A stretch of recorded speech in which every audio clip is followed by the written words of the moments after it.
یہ کیسے انصاف ہونے دیں گے اگر یہ خود اس میں ملوث ہے؟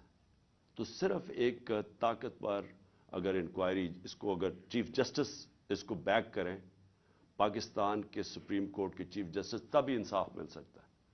نہیں تو مجھے کوئی اب تک جو میں نے حالات دیکھے ہیں، جس طرح کی ہر جگہ رکاوٹیں ہیں، مجھے کوئی امید انصاف کی نہیں ہے.